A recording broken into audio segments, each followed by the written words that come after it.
Hi guys. तो मैं भी जॉब के लिए स्ट्रगल कर रही हूँ।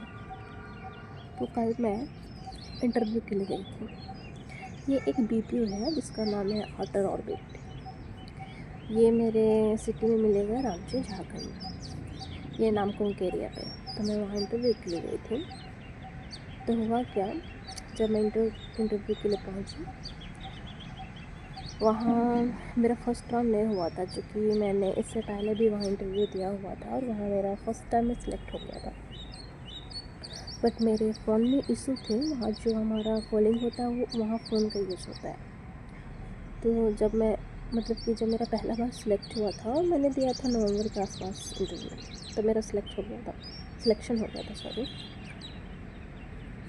लेकिन उस समय मेरा फ़ोन में ना वहाँ जाके नेटवर्क ही नहीं होता था, मेरा फ़ोन ख़राब था, तो OTP वगैरह नहीं हो, डॉक्यूमेंटेशन नहीं हो पाया था। तो मैंने वहाँ ज्वाइन नहीं किया था। तो मुझे फिर से कॉल आया था। तो वहाँ की जो मैडम है ना HR, उन्होंने मुझे फिर से बुलाया हुआ था। तो मैं गई, तो उन्होंने मेरा फर्स्ट राउंड नहीं लिया था, सीधे सेकेंड राउंड के लिए भेजी। और सेकेंड राउंड में कोई सर नहीं थे। इससे पहले मैं जब गई थी तो कुछ सर लिया था, इस बार सेकेंड राउंड में कोई मैम लिए थे, मैंने उससे पहले नहीं देखा था। तो उन्होंने जो मुझसे सवाल पूछा मैं आपको बता दे रही हूँ, ताकि आप भी जाओ तो उसके खिलाफ प्रिपेयर रहो।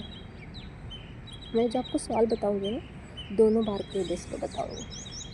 बेसिकली जो वहाँ आउटर ऑर्बिट है ना, वो आपका जो काम करती है इंडिया हार्ट के लिए काम करती है। तो आपको सेल्स के बारे में जानना होगा।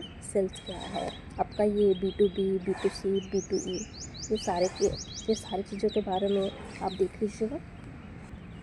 और मैं बता दूँ, उसके बाद आपको एक प्रैक्टिकल तौर पे भी करा सकती है कि मान लीजिए कि मेरे पास कोई बिजनेस है, तो आप मुझे कैसे अप्रोच करेंगे इंडिया मार्ट के लिए, ऐसा सवाल भी कर सकती है। तो आप तैयार करिएगा अपना खुद का आंसर। मेरे से ये पहला टाइम में पूछा गया था फर्स्ट राउंड में, और मैंने ये सारी चीज़ें बतलाई थी।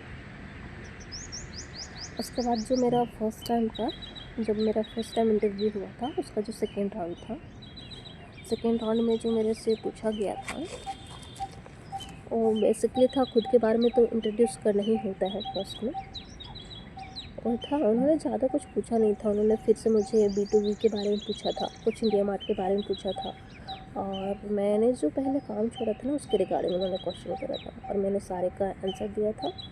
फिर मेरा सेकेंड राउंड भी हो गया था। उसके बाद उन्होंने मुझे थर्ड राउंड के लिए भेजा। थर्ड राउंड में मेरा कुछ ऐसा ज़्यादा हुआ नहीं, बस जो सर थे ना उन्होंने मुझे प्रेशर के रिगार्डिंग बताया, प्रेशर आप कैसे हैंडल करेंगी। और आप कि जो था ना वो केवल प्रेशर के बारे में थे। तो मेरा वो थर्ड राउंड भी क्लियर हो गया था। पर गाइस, सेकेंड डे उन्होंने मुझे डॉक्यूमेंटेशन के लिए बुलाया था, बट मेरा फ़ोन काम नहीं किया, तो मैं ज्वाइन नहीं की। ये मैंने आपको पहले ही बताया। तब मैं बात करती हूँ कल की।